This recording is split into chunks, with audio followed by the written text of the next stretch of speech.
Hello everyone, आज के class में आप पढ़ने जा रहे हैं unit of rate constant for different order of reaction. मतलब विभिन्न प्रकार के रिएक्शन के लिए रेट कांस्टेंट का यूनिट पढ़ने जा रहे हैं, जिसको हम दो टर्म में डिस्कस करेंगे आज के क्लास में स्टूडेंट। एक कॉन्सेंट्रेशन के टर्म में और एक प्रेशर के टर्म में।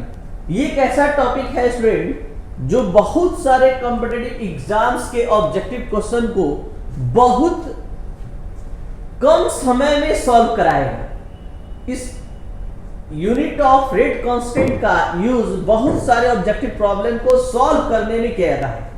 तो आप बारीकी से इसके यूनिट पर केवल ध्यान देंगे तो उसी से आपका सारा ऑब्जेक्टिव क्वेश्चन बहुत सारे बुक्स का बन जाएगा।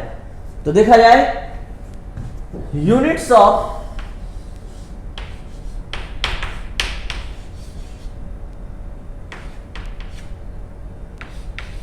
रेट कांस्टेंट यानी के फॉर डिफरेंट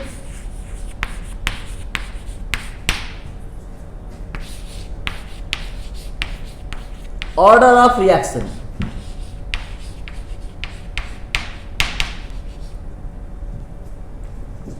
रेट कांस्टेंट का यूनिट आप पढ़ने जा रहे हैं स्टूडेंट। केस फर्स्ट,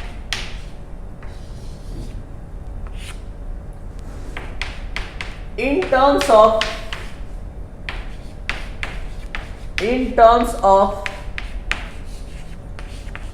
कॉन्सेंट्रेशन के टर्म में। तो चलते हैं student, in terms of concentration के टर्म में रेट कांस्टेंट का यूनिट आपको पता होना चाहिए student. Different order of reaction के लिए रेट लॉ एक्सप्रेशन से रेट को इस तरह से एक्सप्रेस किया जाता है। अगर आपका रिएक्शन फर्स्ट ऑर्डर का है तो यहां कॉन्सेंट्रेशन टर्म का पावर 1 होगा, सेकंड ऑर्डर का है 2 होगा, जीरो ऑर्डर का है तो 0 होगा। तो हमें नहीं पता है स्टूडेंट कि कौन से ऑर्डर का है, इसलिए हमने रिएक्शन के लिए ऑर्डर मान लिया n। तो कॉन्सेंट्रेशन टर्म का power he order of reaction होता है। तो यहां पर हमको रेट कांस्टेंट का यूनिट निकालना है और आपको पता है कि रेट का जो यूनिट होता है वो कॉन्सेंट्रेशन यानी रेट इक्वल होता है चेंज इन कॉन्सेंट्रेशन पर यूनिट टाइम। तो यहां इसका यूनिट कॉन्सेंट्रेशन बाय टाइम और ये हो गया K। तो यहां पर आपको हम समझने के लिए यहां 1 लिख दिए और अब हमको रेट कांस्टेंट K का यूनिट चाहिए स्टूडेंट। तो ये इसी तरह रह जाएगा कॉन्सेंट्रेशन बाय टाइम और ये 1 बाय कॉन्सेंट्रेशन पावर n। अब ये n अगर स्टूडेंट ऊपर जाए तो आपको अच्छे से पता है कि बेस समान होता है तो डिवाइड में पावर घट जाता है।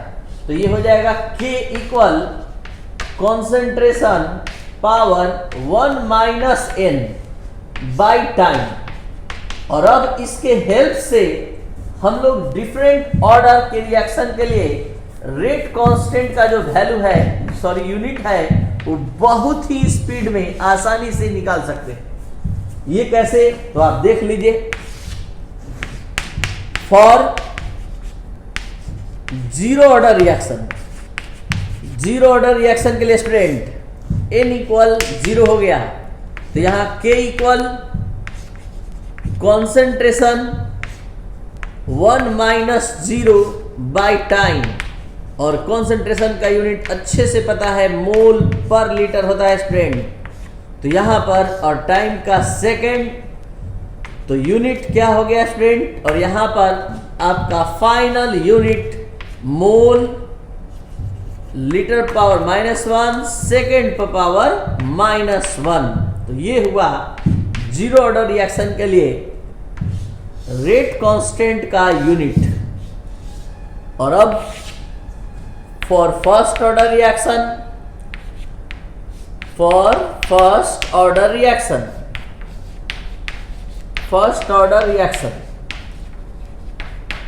के लिए क्या हो जाएगा, n का वैल्यू क्या हो जाएगा स्टूडेंट 1, तो k इक्वल हो जाएगा कॉन्सेंट्रेशन 1 माइनस 1 बाई टाइम, और अब कॉन्सेंट्रेशन पर पावर स्टूडेंट 0 आ गया, जिसका वैल्यू अच्छे से आपको पता है कि क्या हो जाएगा 1, तो ये 1 बाई टाइम केवल हो गया, तो इसके हिसाब से 1 बाई सेकेंड इसका यूनिट हो गया, यानी सेकेंड पर पावर -1, सेकेंड पर पावर -1। अब फॉर सेकेंड ऑर्डर रिएक्शन, तो for second order reaction student, for second order reaction क्या हो जाएगा, k इक्वल n का वैल्यू तो 2 हो जाएगा, और यहां कॉन्सेंट्रेशन 1 माइनस 2 बाई टाइम, जिसका वैल्यू कॉन्सेंट्रेशन पर पावर -1 हो गया स्टूडेंट बाई टाइम, और अब यहां आ रहा है मोल लीटर पावर -1 यानी पर लीटर पावर -1 बाई सेकेंड, और आप अच्छे से समझ रहे हैं स्टूडेंट, इसका यूनिट क्या हो जाएगा, मोल पर पावर -1, लीटर प्लस में हो जाएगा, और सेकेंड पर पावर -1। तो इस तरह से यहां unit of rate constant for different order of reactions हमने डिफाइन किया कंसंट्रेशन के टर्म में, और अब हम इसी को प्रेशर के टर्म में डिफाइन करने जा रहे हैं। लेकिन उससे पहले एक बहुत ही इंपॉर्टेंट ऑब्जेक्टिव क्वेश्चन आप देख लें। ये ऑब्जेक्टिव क्वेश्चन है स्टूडेंट कि which of the following value of rate constant for first order reaction, first order reaction के लिए कौन सा रेट कांस्टेंट का वैल्यू है।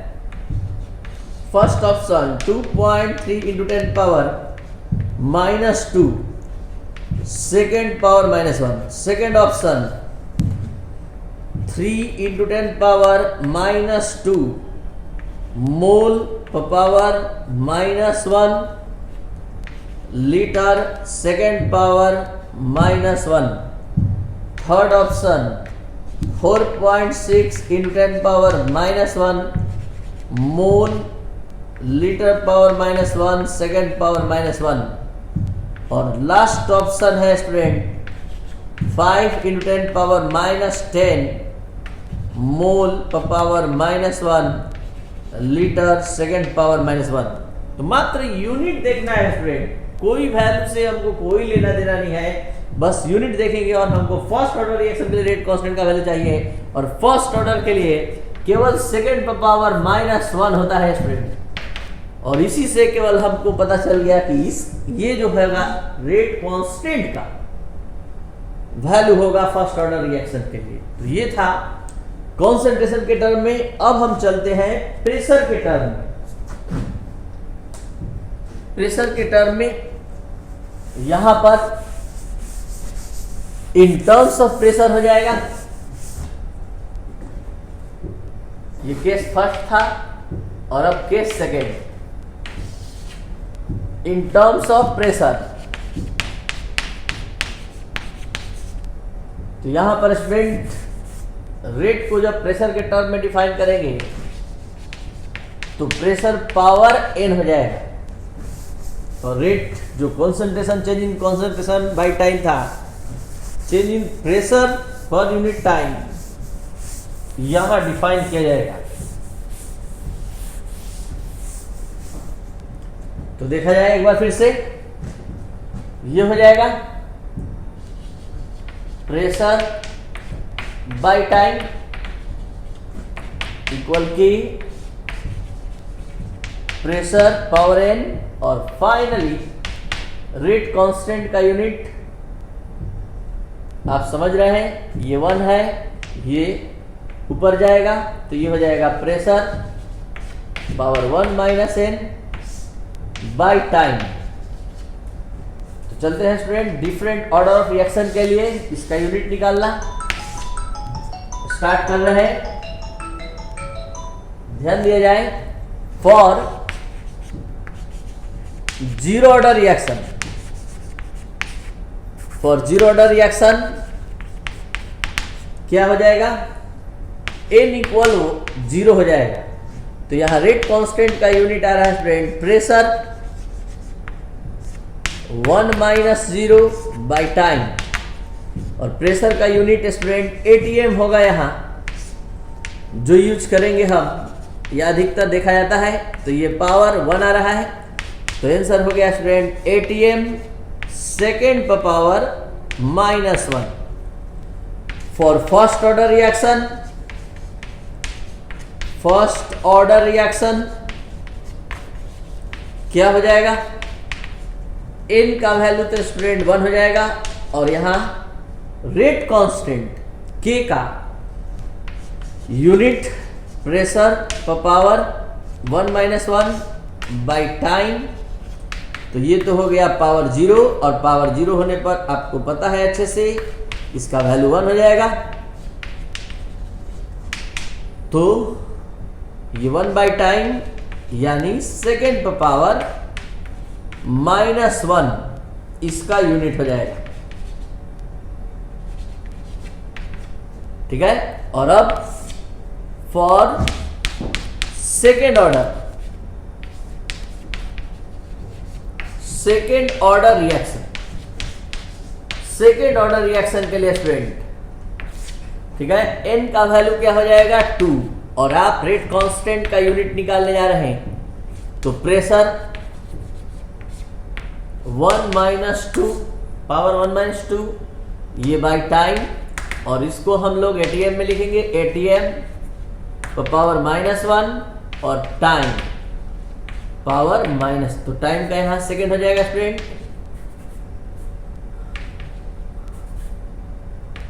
सेकेंड, और अब फाइनली इसका यूनिट हो गया एटीएम पावर -1 सेकेंड पर पावर -1। तो इस तरह से आज का ये topic unit of rate constant for different order of reaction, different reaction के लिए रेट कांस्टेंट का यूनिट हमने डिफाइन किया। ये बहुत सारे ऑब्जेक्टिव क्वेश्चन को ये आसानी से सॉल्व कराता है ये क्लास, और आप सभी स्टूडेंट को पता है कि हमारे इस क्लास का इस YouTube चैनल से रिलेटेड एक ऐप भी आ चुका है। आप अच्छे से उस ऐप को डाउनलोड करके देख सकते हैं। उसमें सारे टॉपिक्स, एनसीईआरटी के सारे टॉपिक्स पूरे क्लास नोट्स के साथ सिस्टमैटिक वे में अवेलेबल हैं। ये सारे कंटेंट को आप देखें, समझें और फिर उसका फायदा उठाएं। Thank you.